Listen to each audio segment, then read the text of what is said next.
TBN 24 television দেখতে আজই call করুন 7187776556। লগ ইন করুন www.totalcablebd.com।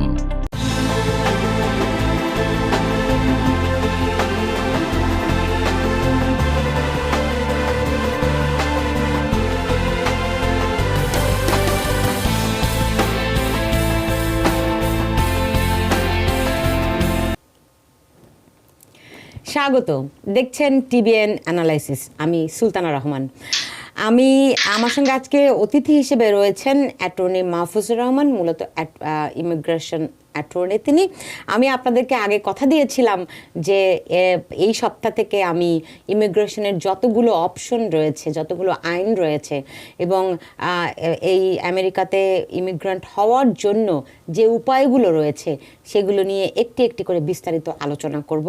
সেই উদ্দেশ্য নিয়েই আজ আমরা আলোচনা করতে চাই অ্যাসাইলামের জন্য কিভাবে আবেদন করতে হয়, কারা যোগ্য এবং এর পুরো প্রক্রিয়াটি কীরকম। আমরা জানি অ্যাসাইলাম একটি খুবই দীর্ঘ প্রক্রিয়া, কিন্তু আপনি যদি সঠিক কারণ দেখাতে পারেন একদম ইনস্ট্যান্ট আপনার ইমিগ্রেশন হয়ে যেতে পারে, সেই অপশনও কিন্তু রয়েছে। অনেক সময় দেখা যায় যে আমরা সঠিক প্রক্রিয়াটি না জানার কারণে অনেক দীর্ঘসূত্রিতার মধ্যে পড়ে যাই।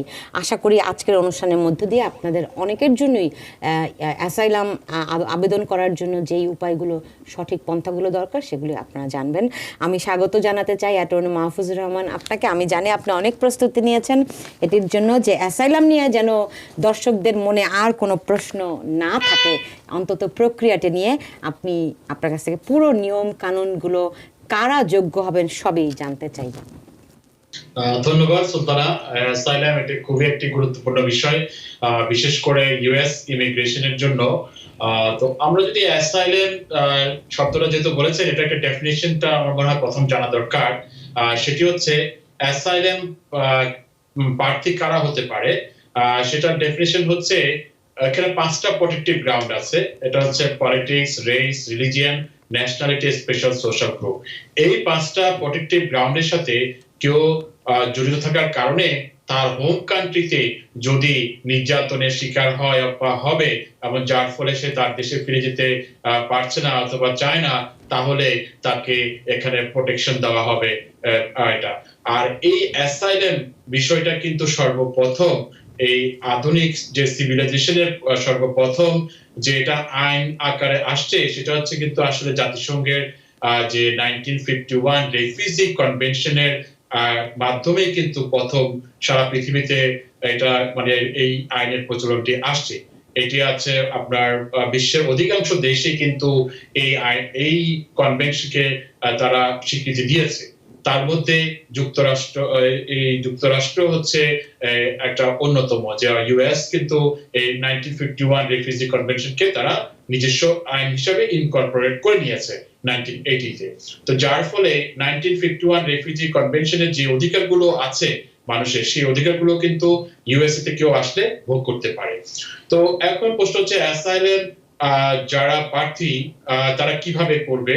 সেক্ষেত্রে যদি আমরা অ্যাসাইলাম প্রার্থীদেরকে কিন্তু এক্ষেত্রে আবার দুটো ক্যাটাগরিতে ভাগ করা যায়। একটি হচ্ছে ডিফেন্সিভ অ্যাসাইলাম আর একটি হচ্ছে অ্যাফার্মেটিভ অ্যাসাইলাম। প্রথমে ডিফেন্সিভ অ্যাসাইলাম বলি, যেটা কিনা রেফিউজি কনভেনশন অনুযায়ী কিন্তু যারা কিনা নির্যাতনের শিকার হয় তারা কোনো দেশের বর্ডারে যদি চলে আসে তাদেরকে কিন্তু ফেরত দেওয়ার কোনো আইনি বিধান নেই, যার ফলে তাকে কিন্তু তার ক্লেমটি শুনতে হয়। তো ইউএস গভর্নমেন্ট কিন্তু সেটা যে ইউএস ল এবং 1951 রেফিউজি আলোকে কিন্তু লোকজন যারা আসে আশ্রয়ের জন্য তাদেরকে কিন্তু তারা অ্যাকসেপ্ট করতে হয়। তখন যখন অ্যাকসেপ্ট করা হয়, বর্ডারে যখন অবৈধভাবে কেউ আসে, তখন যে তার ক্লেমটি সাবমিট করে তখন কিন্তু ডিফেন্সিভ হয়ে যায়। কারণ কেউ যদি অবৈধভাবে বর্ডার ক্রস করে তখন কিন্তু তাকে একটা রিমুভাল প্রসিডিংস দেওয়া হয়। তখন অ্যাজ এ ডিফেন্স সে তখন অ্যাসাইলাম ক্লেম করে সেটি ইমিগ্রেশন কোর্ট প্রসেসিং এ চলতে থাকে। আর অপর সাইডে যেটি আছে অ্যাফার্মেটিভ অ্যাসাইলাম, যারা কিনা চলে আসছে, ইন্সপেকশন হয়ে আসছে অথবা উইদাউট ইন্সপেকশন আসছে, কোনো ইমিগ্রেশন এনফোর্সমেন্ট এজেন্সির সাথে কোনো কানেকশন ছিল না, তারা ভলেন্টারিলি যদি অ্যাসাইলাম ফাইল করে, সেটি হচ্ছে আপনার অ্যাফার্মেটিভ অ্যাসাইলাম, যে ইউএসএ তে প্রায় 12টির মতো সার্ভিস সেন্টার আছে, তারা বিভিন্ন রিজনে এবং এলাকা ভিত্তিক বিভিন্ন রিজনে সেটা ফাইল করতে হয়। অ্যাফার্মেটিভ অ্যাসাইলামে যদি কেউ ফার্স্ট স্টেপ হচ্ছে ইমিগ্রেশন অফিসার ইন্টারভিউ নিবে যে আসলে তার দেশে ফিয়ার আছে কিনা, যে অ্যাসাইলামের ডেফিনিশন আলোকে। তখন যদি তারা যদি সেটা বিশ্বাসযোগ্য হয় সাক্ষ্য প্রমাণের ভিত্তিতে, তখন ইমিগ্রেশন অফিসার অ্যাসাইলাম অফিসার কিন্তু অ্যাসাইলাম গ্রান্ট করে থাকে। এটা একটা ফার্স্ট স্টেপে কিন্তু অনেকের কেসে কিন্তু গ্রান্ট হয়ে যায়।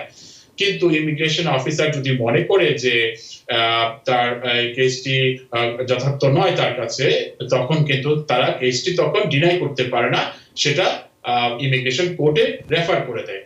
আমি টিবিএন কর্তৃপক্ষ আজকে মনে হয় বেশ কিছু স্লাইড দর্শকদের সুবিধার্থে উপস্থাপন করবে, যেটা আমরা প্রথম স্লাইডটি দেখতে চাই, যে রেফারেল বিষয়টি যেটি আমরা কথা বলছিলাম।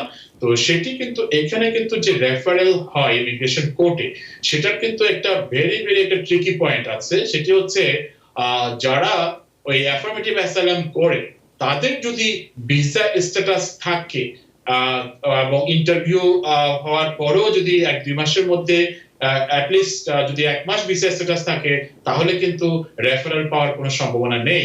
এই যে এখানে টিভির পক্ষ থেকে যে স্লাইডটি দিয়েছে, ওখানে বলা হয়েছে যে not currently in valid status, মানে যে ব্যক্তিটির ইন্টারভিউ নেওয়া হবে এবং 15 ডেজ পরে যে ডিসিশন দেওয়া হবে, সেই মুহূর্তে কিন্তু ওর স্ট্যাটাস থাকা যাবে না, এটা আনলফুল প্রেজেন্ট থাকতে হবে, তখনই কিন্তু কেসটি ইমিগ্রেশন কোর্টে রেফারেল হবে।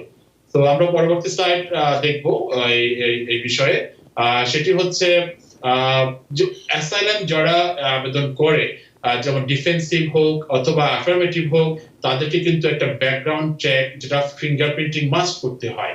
সেটা কিন্তু একটা ভেরি ইম্পর্টেন্ট বিষয় ফিঙ্গারপ্রিন্টিং, কারণ যদি অনেক সময় দেখা যায় বিশেষ করে ডিফেন্সিভ অ্যাপ্লিকেশনের ক্ষেত্রে ফিঙ্গারপ্রিন্টে কিন্তু তার যে অ্যাটর্নি আছে তাকেই ইনিশিয়েটিভ নিতে হয়। এটা যখন কেসটি যখন মাস্টার হিয়ারিং এ যায়, জাজ অথবা আপনার ডিএইচএস অ্যাটর্নি কিন্তু এটা একটা ইনস্ট্রাকশন দিয়ে থাকে। তো অনেক ক্ষেত্রে দেখা যায় যে ফাইনাল হিয়ারিং এ চলে আসছে কিন্তু ফিঙ্গারপ্রিন্টিং করেনি, তখন কিন্তু শুধু এই গ্রাউন্ডে কিন্তু কেসটি কিন্তু ডিনাই করে দিতে পারে ইমিগ্রেশন জাজ। আমরা পরবর্তী স্লাইডে যাব, যেটা হচ্ছে এবং এই চেকগুলো যদি যথার্থভাবে সমস্ত চেক সম্পূর্ণ হলেই কিন্তু তখন ইমিগ্রেশন জাজ তার কেসটি গ্রান্ট করবে। পরবর্তী স্লাইডে যাব আমরা। সো এটা এই যে আপনার বায়োমেট্রিকের যে বিষয়টি, সেটা কিন্তু আপনার যেটা এই 14 এখানে বিটুইন 12 বছর থেকে 79 ইয়ার্স পর্যন্ত সবাইকে এটা বায়োমেট্রিকে অংশগ্রহণ করতে হয়। অনেক সময় দেখা যায় যারা মাইনর থাকে তাদের ফিঙ্গারপ্রিন্ট অনেক সময় করার পরেও কিন্তু 14 বছর হয়ে গেলে আবার করতে হয়, সেক্ষেত্রে কিন্তু আবার পুনরায় ফিঙ্গারপ্রিন্টের এটা রিকোয়েস্ট পাঠাতে হয়। সো আমরা পরবর্তী স্লাইডে যাব। এটা ফিঙ্গারপ্রিন্ট যেটা আমরা বলছিলাম যে যখনই কোনো অ্যাফার্মেটিভ অ্যাসাইলাম করা হবে, তখন কিন্তু এটা প্রক্রিয়ার অংশ হিসাবে কিন্তু ফিঙ্গারপ্রিন্টের চিঠি অ্যাপ্লিকেন্টের কাছে পাঠানো হয়। ওখানে তাদের নির্দিষ্ট সেন্টারে গিয়ে করতে হয় এবং যেটা আপনার যে বয়সের ভেদে আপনার 12 বছর 9 মাস থেকে শুরু করে 79 ইয়ার্স পর্যন্ত ওটা সবাইকে অংশগ্রহণ করতে হবে যারা অ্যাপ্লিকেন্ট। আমরা পরবর্তী স্লাইডে যাব। সো এটিও আপনার ফিঙ্গারপ্রিন্ট সংক্রান্ত একটি বিষয়, যেটা কিনা এই ফিঙ্গারপ্রিন্টের মাধ্যমে কিন্তু একটা এক্সটেন্সিভ চেক করা হয় থাকে। এফবিআই যে ফেডারেল ভাবে চেক করা হয় কোন স্টেটে কোন প্রকার তার কোনো ক্রাইম আছে কিনা, কোন প্রকার রেকর্ড আছে কিনা, সেটি কিন্তু চেক করে থাকে।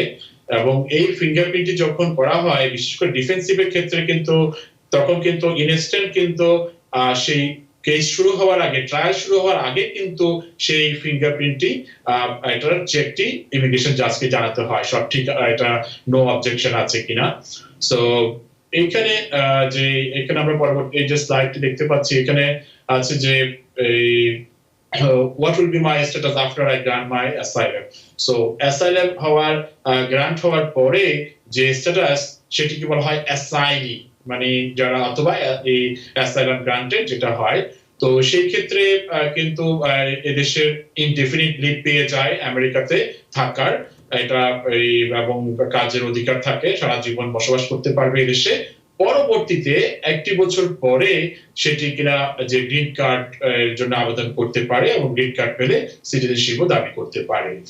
সো পরবর্তী স্লাইডে যাব আমরা।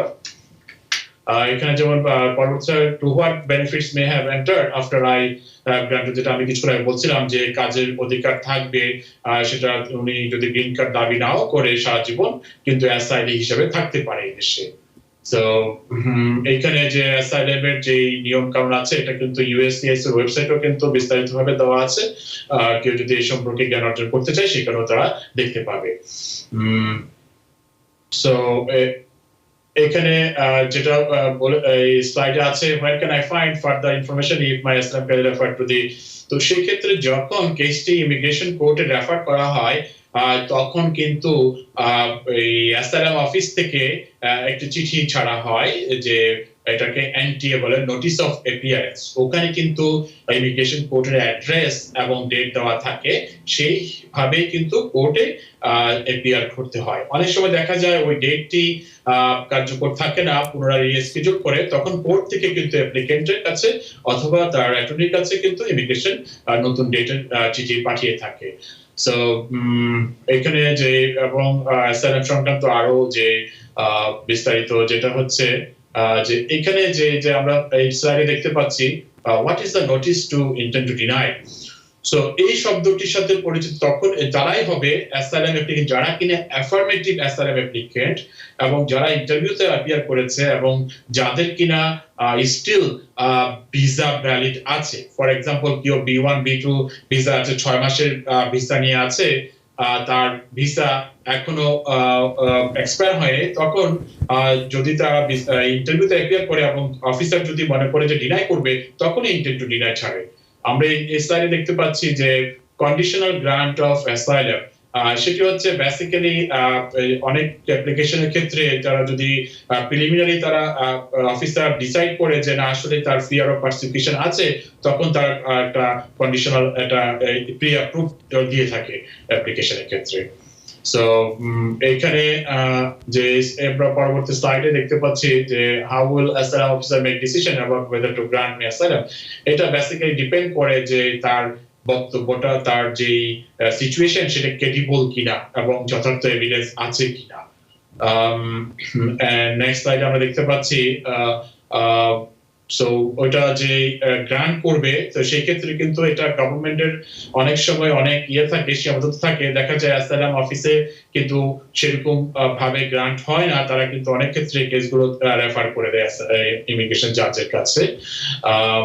সো এটা সাধারণত যখন কোনো ব্যক্তি, এই স্লাইডে আমরা দেখতে পাচ্ছি যে ডিসিশনটা কখন আসে, যখন কেউ অ্যাসাইলাম আপনার ইন্টারভিউ সম্পন্ন করে, ইনস্ট্যান্ট কিন্তু কোনো ডিসিশন দেওয়ার কোনো সিস্টেম নেই।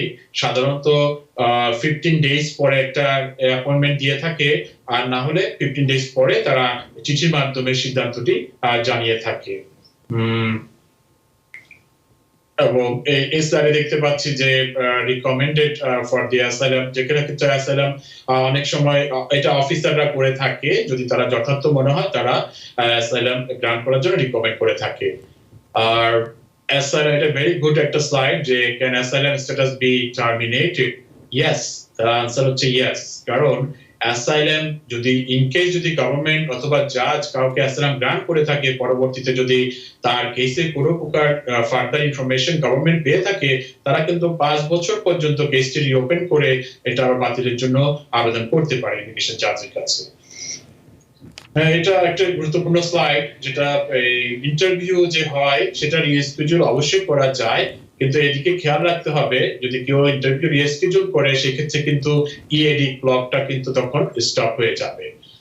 আর যেটা ইন্টারভিউর সময় অবশ্যই যথার্থভাবে প্রিপারেশন নিতে হবে এবং প্রয়োজনীয় অরিজিনাল কাগজপত্র সাথে রাখতে হবে, এবং সো এবং যদি অ্যাটর্নি অ্যাপিয়ার করে তাহলে অ্যাটর্নির যে টিকিট সেটাও সাথে নিতে হবে। সো এটা আমরা অলরেডি বলেছি ইন্টারভিউর বিষয়টি। সো এর কোনো ব্যক্তি অ্যাসাইলাম ইন্টারভিউ দেওয়ার পরে যেটা আমরা বলছিলাম যে 15 ডেজ পরে সাধারণত তারা ডিসিশন দিয়ে থাকে এটা, অথবা তারা যদি অ্যাপ্রুভ করে কন্ডিশনাল অ্যাপ্রুভ অথবা এই রিকমেন্ডেশন পাঠিয়ে থাকে এটা। সো আর এই অ্যাসাইলাম ইন্টারভিউতে অ্যাটর্নির অ্যাপিয়ারেন্স এটা ম্যান্ডেটরি নয়, অনেকেই যারা অ্যাপ্লিকেন্ট তারা সাথে নিতে পারে, এতে কোনো বাধা নেই এটা।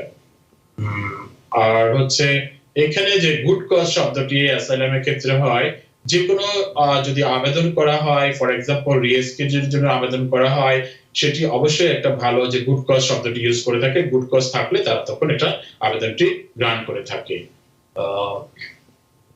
সো আর এখানে আরেকটি যদি গুরুত্বপূর্ণ বিষয় যে কেউ যদি অ্যাসাইলাম ইন্টারভিউতে অ্যাপিয়ার করতে ব্যর্থ হয়, সেক্ষেত্রে কিন্তু তারা কেসটি ইমিগ্রেশন জাজের কাছে রেফার করে দিবে। সেই ক্ষেত্রে কিন্তু একটি বড় ধরনের সমস্যা হয়ে থাকে, সেটি হচ্ছে তখন কিন্তু আর ওয়ার্ক পারমিট পাওয়ার কোনো সম্ভাবনা থাকে না। এটা কিন্তু ল অনুযায়ী তারা সেটা ওয়ার্ক পারমিট আর দিবে না সেটা। সো আর ইন্টারপ্রেটার অবশ্যই অ্যাসাইলাম ইন্টারভিউতে ইন্টারপ্রেটার নেওয়া যায় নিজের ল্যাঙ্গুয়েজ অনুযায়ী, কিন্তু বর্তমানে যে কোভিড সিচুয়েশনে কিন্তু তারা পলিসি চেঞ্জ করেছে, তারা গভর্নমেন্ট থেকে এখন অ্যাফার্মেটিভ অ্যাসাইলাম ইন্টারভিউ কিন্তু তারা ইন্টারপ্রেটার প্রোভাইড করে থাকে, সেক্ষেত্রে অ্যাপ্লিকেন্টদেরকে আর সাথে ইন্টারপ্রেটার নেওয়ার দরকার হয় না।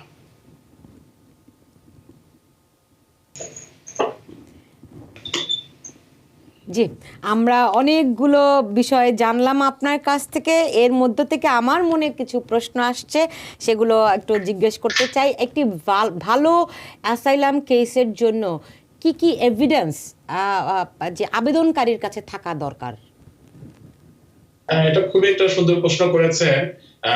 যেটা অ্যাসাইলামে যেটা আমরা অনুষ্ঠানের শুরুতে বলছিলাম যে ডেফিনেশন, ফার্স্ট অফ অল তার যে অ্যাপ্লিকেশনটি করছে সেটি আসলে যে প্রোটেক্টিভ গ্রাউন্ড মানে সেটা কোয়ালিফাই করে কিনা অ্যাজ এ অ্যাসাইলাম ডেফিনেশনে, সেটি কিন্তু সবার আগে খেয়াল রাখতে হবে।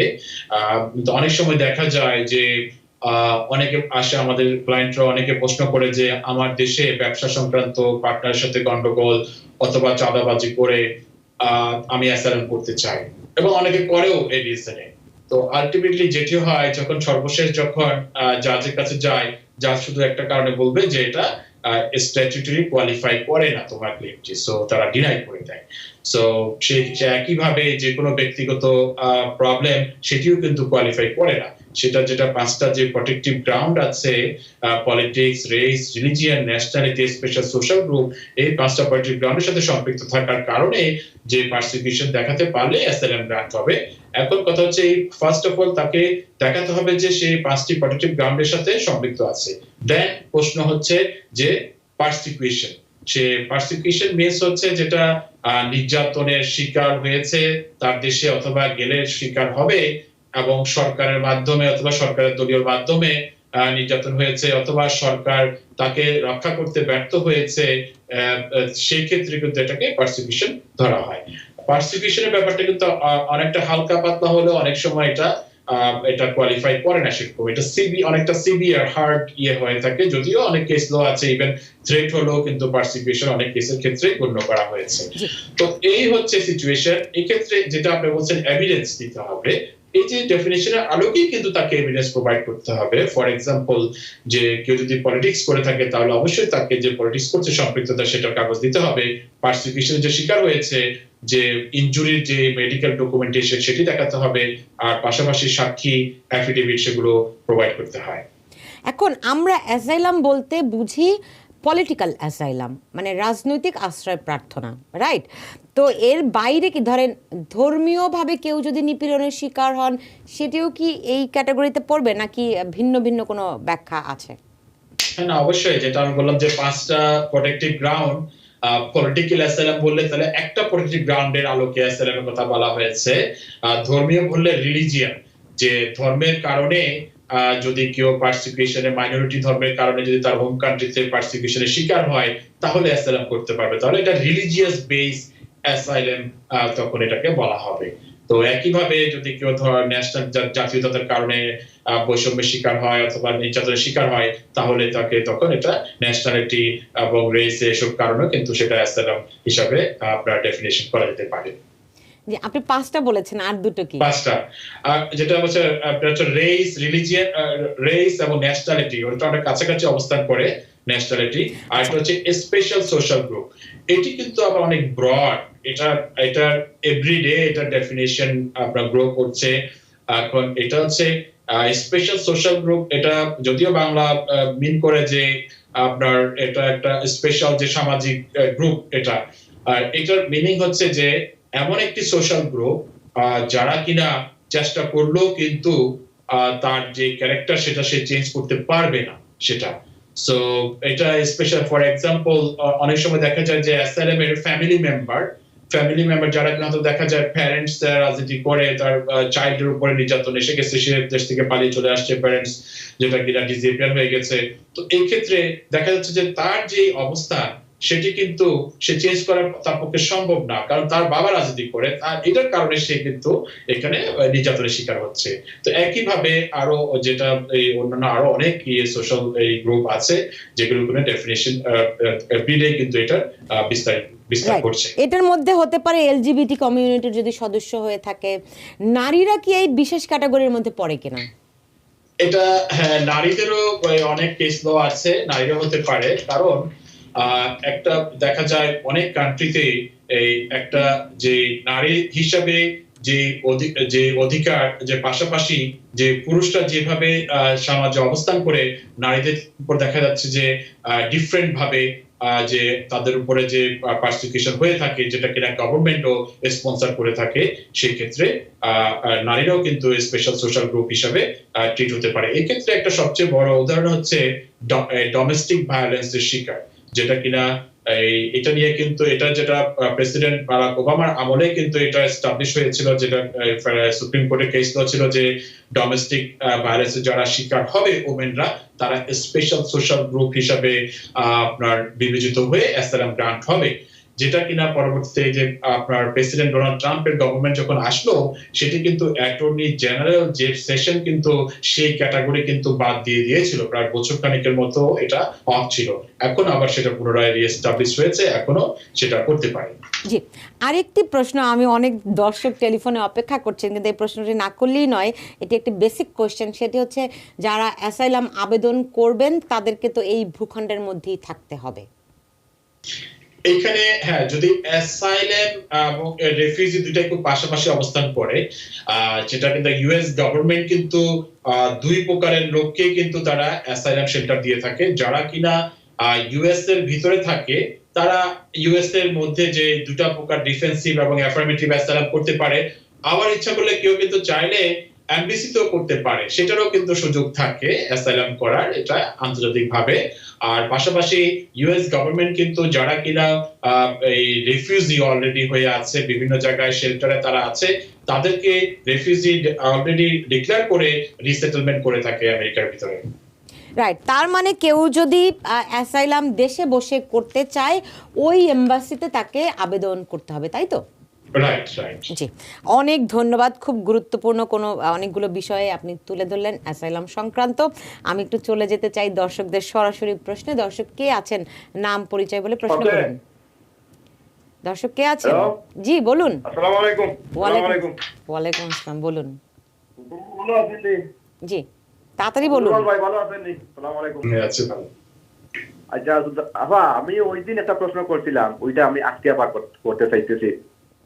তো প্রশ্নটা হলো আপা, ওইটা এক একজনের এক এক কথা বলেন, তো যাক, আমি ওই দিন এটাই বলছিলাম যে আমি অ্যাসাইলাম উইন হয়ে গ্রিন কার্ড পেয়েছি, আলহামদুলিল্লাহ। তখন আমি যদি কোনো দিকে ট্রাভেল করতে চাই বা ট্রাভেল করতে যাই, তাহলে আমার ট্রাভেল ডকুমেন্ট বানানো লাগবে কিনা? কেউ বলেন যে আপনি বানাতে হবে, কেউ বলেন বানানো লাগবে না, কেউ বলেন বানাইলে ভালো হয়। তো প্লিজ আমি চাইতেছি উনি যেন আমাকে একটা পরামর্শ দেন, এবং তার ফি কত আসে যদি আমি বানাই। জি এটাই। জি, অনেক ধন্যবাদ আপনাকে অ্যাটর্নি মাহফুজুর রহমান। হ্যাঁ, ধন্যবাদ আপনাকে প্রশ্ন করার জন্য। এখন কারো যদি গ্রিন কার্ড থাকে, যেমন উনি অলরেডি গ্রিন কার্ড ধারী অ্যাসাইলাম বেসিসে, গ্রিন কার্ড থাকলে অবশ্যই ট্রাভেলের করতে কোনো বাধা নেই, উনি দেশের বাইরে যেতে পারবে, আসতে পারবে। এখন প্রশ্ন হচ্ছে ট্রাভেল করতে গেলে পাসপোর্ট অথবা ট্রাভেল ডকুমেন্ট লাগবে। তো এই ক্ষেত্রে ওনার কাছে যদি অলরেডি বাংলাদেশি অথবা ওনার যে পাসপোর্ট যে কান্ট্রি সেটি পাসপোর্ট যদি থাকে সেটিও সাথে রাখতে পারে যদি অলরেডি ওনার ইস্যু হয়ে থাকে অবভিয়াসলি। আর যদি এটা কিন্তু ইচ্ছা করলে এটা ওনার উপর ডিপেন্ড করে, ইচ্ছা করলে উনি রেফিউজি ট্রাভেল পাসও স্টিল উনি নিতে পারে অ্যাজ এ অ্যাসাইলি গ্রান্ট হিসাবে। তো সেই ক্ষেত্রে এটা কিন্তু ওনার যে ট্রাভেল করার সময় এয়ারপোর্টে ওনার কাছে যে ডকুমেন্টই থাকুক সেটি কিন্তু শো করতে হবে যে উনি এই ডকুমেন্ট নিয়ে উনি ট্রাভেল করছে। আর এই অ্যাসাইলাম যে এটা এই রিএন্ট্রি পারমিটের ফি সেটি গভর্নমেন্টের $220 পে করতে হয়। এটা 3 থেকে 4 মাস সময় লাগে রিএন্ট্রি পারমিট আসতে। কিন্তু এটা যে গ্রিন কার্ড পেয়েছে এবং এই গ্রিন কার্ড নিয়ে কিন্তু উনি হোম কান্ট্রিতে ভিজিট করা একদম উচিত হবে না। জি, এই প্রশ্নটা আমি করতে চাচ্ছিলাম যে গ্রিন কার্ড পেয়ে হোম কান্ট্রিতে ভিজিট করা যায় কিনা, নাকি পাসপোর্টের জন্য অপেক্ষা করতে হবে? না, এটা আসলে অনেকের ক্ষেত্রে দেখা গিয়েছে অনেকে ভাবে যে গ্রিন কার্ড পেয়ে গেলে অথবা নিজের দেশে যাবে, কিন্তু উনি যেই আমরা যে অ্যাসাইলামের ডেফিনিশন যে আলাপ করছিলাম অনুষ্ঠানের শুরুতেই, যে অ্যাসাইলাম হচ্ছে যে এই প্রটেক্টিভ গ্রাউন্ডের সাথে জড়িত থাকে কারণ নির্যাতনের শিকার হয়েছে এবং উনি দেশে ফিরে যেতে পারছে না এবং সম্ভব না এবং জীবন হুমকির সম্মুখীন। তো গ্রিন কার্ড পাওয়ার পরে কি এমন চেঞ্জ হবে যে উনি ওনার দেশের নিশ্চিন্তে গেল আবার ফেরত আসলো? তো এই ক্ষেত্রে যেটি হয় যে কেউ যদি এই ধরনের সিচুয়েশনে থাকে যে দেশে গেল লং টাইম থাকলো, তখন কিন্তু এয়ারপোর্টে আসলে কিন্তু যেটা সিপিবি অফিসার কিন্তু তারা প্রিজাম্পশন অ্যাপ্লাই করতে পারে যে you don't have any more fear of persecution, you go home. তারা কিন্তু গ্রিন কার্ড রিভোক করে দিয়ে অনেক অ্যাপ্লিকেন্টকে কিন্তু দেশে ফেরত পাঠিয়ে দেয়। তো অনেকে গ্রিন কার্ড থাকলে ইমার্জেন্সি কারণে যেতে পারে, সপ্তাহ 2 সপ্তাহ অনেকে যায়, ফাদার মাদার তারা অসুস্থ থাকে তাদেরকে দেখার জন্য, এটিও তো অনেক সময় তারা কনসিডার করে থাকে। এমনিতে কিন্তু লং টাইমের জন্য ভ্রমণ করতে যাওয়া কোনোভাবেই উচিত না। জি, বুঝতে পেরেছি। ইকবাল আলী মাসুম তিনি একটি প্রশ্ন করেছেন, সেটি হচ্ছে যে ইউএস ইমিগ্রেন্ট মেডিকেল পরীক্ষা সম্পর্কে তিনি জানতে চান। সিডিসির ওয়েবসাইটে ইমিগ্রেন্ট, রিফিউজি, মাইগ্রেন্ট হেলথ পেজে 15টি রোগের ভ্যাকসিন নিতে বলা হয়েছে, এই বিষয়ে যদি বিস্তারিত বলতেন। এটা ইউএস ইমিগ্রেশনের ওনার যদি এটা কি অ্যাডজাস্টমেন্টের কথা রেফার করছে সম্ভবত, যে ইউএস ইমিগ্রেশনের কারা যদি এদেশে অ্যাডজাস্ট করতে চায় অবশ্যই সেটা মেডিকেল সম্পন্ন করতে হয়। সেক্ষেত্রে অবশ্যই যে ভ্যাকসিন গুলো যে 15 ভ্যাকসিন তারা চেক করে থাকে, কারা যদি সেটা রেকর্ড দেখাতে না পারে সেক্ষেত্রে কিন্তু ডক্টররা কিন্তু সেই ভ্যাকসিনেশন গুলো দিয়ে থাকে, দিয়ে সেটা সিল এনভেলপ করে ইমিগ্রেশনকে পাঠাতে হয়। জি, টেলিফোনে দর্শক কে রয়েছেন, নাম পরিচয় বলে প্রশ্ন করুন। হ্যালো, জি বলুন। আসসালামু আলাইকুম, ভালো আছেন? জি, আচ্ছা, আমার প্রশ্নটা হলো, বলবো? হ্যাঁ হ্যাঁ হ্যাঁ বলুন। হ্যাঁ, জি, আমার প্রশ্নটা হলো যে আমি এখানে যেটা জিম মানে 5 বছর আগে হয়েছি। আপনার কথা শুনতে পাই না, ঠিক মতো শুনতে পাই না। বললাম আমি এখানকার সিটিজেন, জি, বাট এনিহাও আমার আব্বা মা আসে না এখানে, ওরা আসতে চায় না। বাট রিসেন্টলি আমার আম্মার শরীরটা একটু বেশি খারাপ, লাইক ওনার গ্লোকোমার প্রবলেম দেখা দিছে। সো ডক্টর বলছে আমি আপনার কথা শুনতে পাই না। আপনি কি টেলিভিশনের ভলিউম বাড়িয়ে রেখেছেন নাকি আমি শুনতে পাই না? বলুন। আপনি সিটিজেন, আপনার মা অসুস্থ। জি হ্যাঁ বলুন, ফোন কাছে নিয়ে বলুন। জি জি, আমার আম্মার হলো, আমি এখানে সিটিজেন। জি, উফ, আমার আম্মার হলো রিসেন্টলি গ্লোকোমার চোখের অনেক প্রবলেম দেখা দিয়েছে। যে ডাক্তার বলছে যদি ইমার্জেন্সি আপনি ওরা আমেরিকার কোন একটা ইয়াতে নিতে পারেন তো ভালো হয়। আমি যদি এখন অ্যাপ্লাই করি বা একটু লং প্রসেসিং হবে, লাইক জি বুঝতে পেরেছি। অনেক ধন্যবাদ। বুঝতে পেরেছি যে আপনি এখন আবেদন করলে আপনার মাকে নিয়ে আসতে কতদিন লাগতে পারে। অ্যাটর্নি মাহফুজুর রহমান। এই ক্ষেত্রে হ্যাঁ অবশ্যই উনি তো জানেই যে অপশন খোলা আছে, যে ইউএস সিটিজেন চাইল্ড হিসাবে তার মায়ের জন্য আবেদন করতে পারে। আর পাশাপাশি যদি ইমার্জেন্সি সিচুয়েশন থাকে সেক্ষেত্রে B1 B2 ভিসার জন্য আবেদন করতে পারে। যদি ভিসা ইস্যু করে তাহলে তো কুইকলি চলে আসতে পারে, পরবর্তীতে এখানে আসলে সেভাবে অ্যাডজাস্টমেন্ট অথবা যেটা চিকিৎসার যেটা ইন্স্যুরেন্স পাই করে সেটিও কিন্তু সম্পন্ন করতে পারে। জি জি, অনেক ধন্যবাদ। আমাকে একটা বিরতিতে যেতে হচ্ছে, বিরতি থেকে ফিরে এসে আমরা আপনাদের প্রশ্ন আরও নেব। নিশ্চিত ছোট্ট বিরতি, ফিরছে একটু পরেই। টিভিএন 24 টেলিভিশন দেখতে আজই কল করুন 7187776556। লগ ইন করুন www.totalcablebd.com। বিরতির পরে আরও একবার স্বাগত। দেখছেন টিভিএন অ্যানালাইসিস। আমার সঙ্গে রয়েছে অ্যাটর্নি মাহফুজুর রহমান। আপনাকে আরও একবার স্বাগত জানাচ্ছি। সরাসরি চলে যেতে চাই দর্শকদের টেলিফোনে। দর্শক কে রয়েছেন, নাম পরিচয় বলে প্রশ্ন করুন। হ্যালো, আসসালামু আলাইকুম। আমি কুইন্স থেকে জহুরা বলছিলাম। জি বলুন। যে আমার দুইটা প্রশ্ন। একটা হলো আমার বোনকে অ্যাপ্লাই করছিলাম 2007 ডিসেম্বরে, বাট ওরা বাহরাইন ছিল, কিন্তু কোভিড এর জন্য আর যেতে পারে না, বাংলাদেশে আছে সবাই। কিন্তু ওর বাচ্চা বর্ণ হয়েছে আপনার বাহরাইন। কিন্তু ওর কি বাংলাদেশের বার্থ সার্টিফিকেট লাগবে বাচ্চার জন্য অ্যাড করতে? জি, অনেক আর ধন্যবাদ। আরেকটা প্রশ্ন হলো, ওদের কি পুলিশ ক্লিয়ারেন্স কি 2 জায়গা লাগবে? ওরা 5 বছর ছিল বাহরাইনে, কিন্তু এখন ওদের ভিসা ক্যান্সেল হয়ে গেছে। বাংলাদেশ থেকে এমবাসি ফিক্স করবে, কিন্তু ওদের কি পুলিশ ক্লিয়ারেন্স লাগবে সবার? জি, অনেক ধন্যবাদ আপনাকে। দুইটা প্রশ্ন। জি। কতদিন লাগবে 2007? জি, অ্যাটর্নি মাহফুজ। ধন্যবাদ প্রশ্ন করার জন্য। ডিসেম্বর 2007 যদি হয়ে থাকে ওনার অ্যাপ্লিকেশনের প্রায়োরিটি ডেট, সেক্ষেত্রে আমার মনে হয় আরো 2-3 মাস হয়তো অপেক্ষা করা লাগতে পারে ওয়েলকাম লেটারের জন্য, কারণ বর্তমানে অক্টোবর 2007 যারা আবেদন করেছিল তাদেরগুলো এখন তারা প্রসেস শুরু করেছে। আর ওনার যে সন্তানের কথা বললো যে বাহরাইনে বর্ন হয়েছে, বেসিক্যালি বার্থ সার্টিফিকেটটি হচ্ছে যে ল্যান্ডের বার্থ সার্টিফিকেটই দিবে সেই ল্যান্ডেরই নির্দিষ্ট কিছু নিয়ম কারণ আছে। যদি বাহরাইনের বার্থ সার্টিফিকেট দিতে চায় তাহলে বাহরাইনের যে ওদের যে স্টেটের যে রুল অনুযায়ী বার্থ সার্টিফিকেট ইস্যু হতে হবে। আর যদি বাংলাদেশের বার্থ সার্টিফিকেট দিতে চায়, বাংলাদেশেও সেই ঠিক একইভাবে যে 17 ডিজিটের বার্থ সার্টিফিকেট বলা হয়ে থাকে সেটি প্রোভাইড করতে হবে সেটি। আর যেটি পুলিশ ক্লিয়ারেন্সের নিয়ম হচ্ছে, যদি কোনো অ্যাপ্লিকেন্ট 16 ইয়ার্স এর উপরে হয় এবং 1 ইয়ারের বেশি কোনো দেশে থাকে তাহলে তাকে ওই দেশের পুলিশ ক্লিয়ারেন্স অবশ্যই দিতে হবে। যেহেতু ওনারা 5 বছর বাহরাইনে ছিল তাহলে অবশ্যই বাহরাইনের পুলিশ ক্লিয়ারেন্স তাদেরকে প্রোভাইড করা লাগতে পারে। আশা করি আপনার প্রশ্নের উত্তর পেয়েছেন। ইস্পাত চৌধুরী জাহিন তিনি একটি প্রশ্ন করেছেন যে ডকুমেন্টস কোয়ালিফাইড হবার 11 মাস পরে CSPA এইজ আউট হয়েছে, পেন্ডামিকের জন্য কি ভিসা হবে? Priority date 2007 F4। রাইট, এটা খুবই একটা কমপ্লেক্স সিচুয়েশন আমার কাছে মনে হয় যে 2007 এর কেস এখনো কিন্তু এমবিসি কিন্তু ডিসেম্বর 2006 এ যারা আবেদন করেছিল তাদেরগুলো ভিসা ইস্যু করছে। এখন ওনার যে প্রায়োরিটি ডেট, সেই প্রায়োরিটি ডেটে কিন্তু আসলে যে চাইল্ডটির বয়স যত হবে তখনই কিন্তু সিএসপি রুল অ্যাপ্লাই করে দেখতে হবে যে চাইল্ডটির বয়স কোনো রিডাকশন করা যায় কিনা। তো ওই সময়টুকু অপেক্ষা করা লাগতে পারে। উনি মানে মার্চ বলেছিল, আমার মনে হয় আরো 5-6 মাস লাগতে পারে ওনাদের প্রায়োরিটি ডেট আসতে, অ্যাকচুয়াল প্রায়োরিটি ডেট আসতে।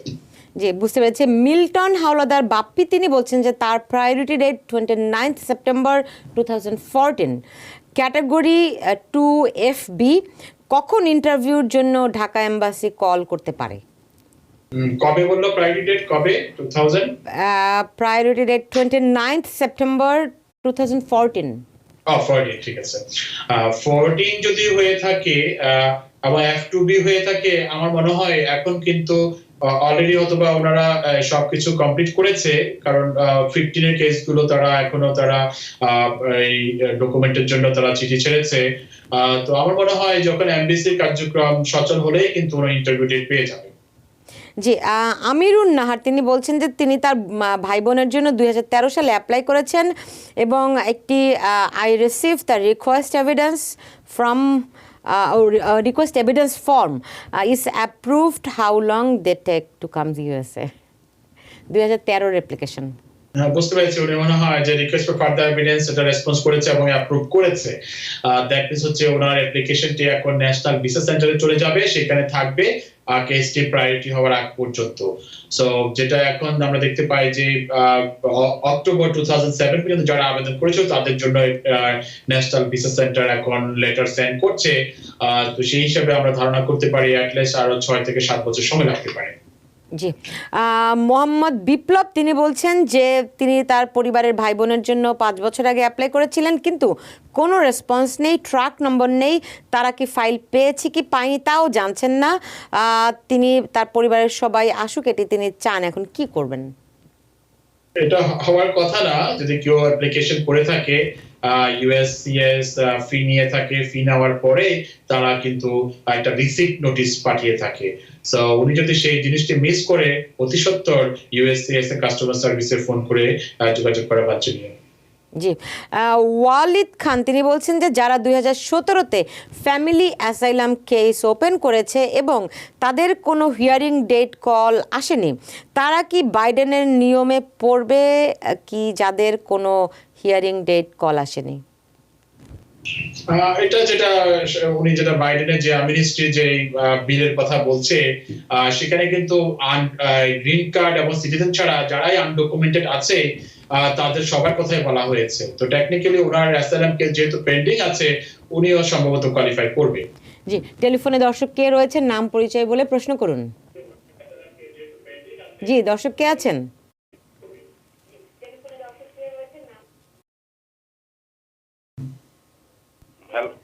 হ্যালো, আমি ব্রংস্টনে বলছি মালিক। আমার একটা কোয়েকশন আছিল। 2005-এ অ্যাপ্লাই করছিলাম ভাই বোনের লাগি। এখন 2019-এ আমি দিছি সাপোর্ট স্পন্সর যা আছে। এখন তো কোনো কিছু হয় না। জি অ্যাটর্নি মাহফুজুর রহমান 2005-এর অ্যাপ্লিকেশন 2019-এ ডকুমেন্টস দিয়েছেন। জি এটি আসলে অনেক ক্ষেত্রে দেখা যায় অনেক অ্যাপ্লিকেশন বিহাইন্ডে পড়ে যায়, অথবা কোনো কারণে এটা তাদের নলেজে আসেনি অথবা রিওপেন করেছে। এরকম সিচুয়েশনে তারা কিন্তু যদি কেসটি অ্যাক্টিভ থাকে তারা প্রসেসিং চলতে থাকে। তো 2019-এ হয়তো বা উনি সবকিছু ডকুমেন্টারি সবকিছু সাবমিট করেছে, যেটা 19-এ করলো। ডকুমেন্ট সাবমিট করার পরেও কিন্তু 6 থেকে 7 মাস সময় লাগতো সাধারণত। তো আমার মনে হয় in the meantime pandemic এর মধ্যে হয়তো বা ওনার কেসটি পড়ে গিয়েছে, তারপর আরো 1 বছর পিছিয়ে গিয়েছে। এখন যেটা সবকিছু চালু হয়েছে, তো ওনার যেটা করণীয় ন্যাশনাল ভিসা সেন্টার অথবা এমবিসিতে সরাসরি একটা কোয়ারি পাঠানো যে অ্যাপ্লিকেশনের আপডেট জানার জন্য। জি অনেক ধন্যবাদ। আর দর্শক আরো রয়েছেন, দর্শক কে আছেন নাম পরিচয় বলে খুব দ্রুত প্রশ্ন করুন। হ্যালো, আসসালামু আলাইকুম। ওয়ালাইকুম আসসালাম, বলুন। আমি ম্যানহাটন থেকে রাশিদ শারমিন বলছি। তো আমার প্রশ্নটা হচ্ছে যে আমার আম্মু আব্বু এবং আমার ছোট বোন প্রতি বছর ওনারা এমিগ্রেন্ট, প্রত্যেক বছর ওনারা এখানে আসেন আর কি। তো লাস্ট টাইম 2019-এ আমার বোন এখানে ছিল, তারপরে সে মে অথবা এপ্রিলের দিকে চলে যায়, কিন্তু তার রিটার্ন করার কথা ছিল 1 বছরের মধ্যে 2020-এ, কিন্তু সে আসতে পারে নাই।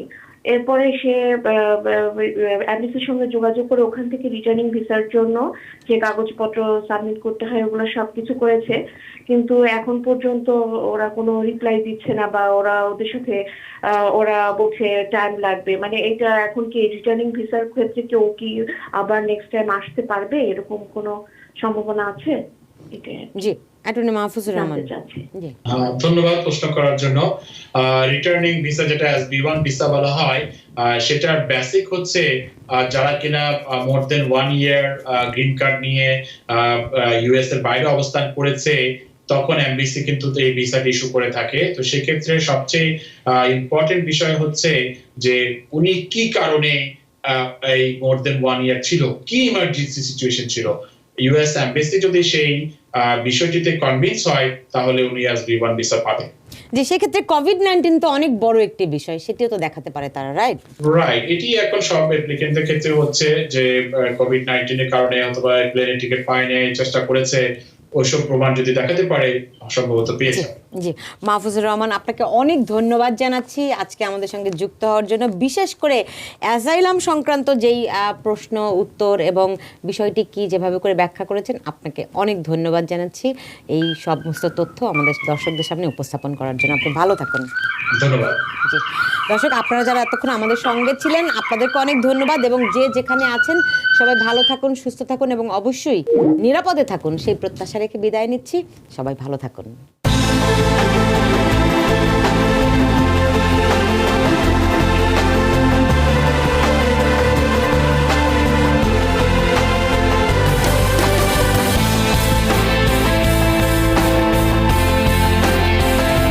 টিভিএন 24 টেলিভিশন দেখতে আজই কল করুন 7187776556। লগ ইন করুন www.totalcablebd.com।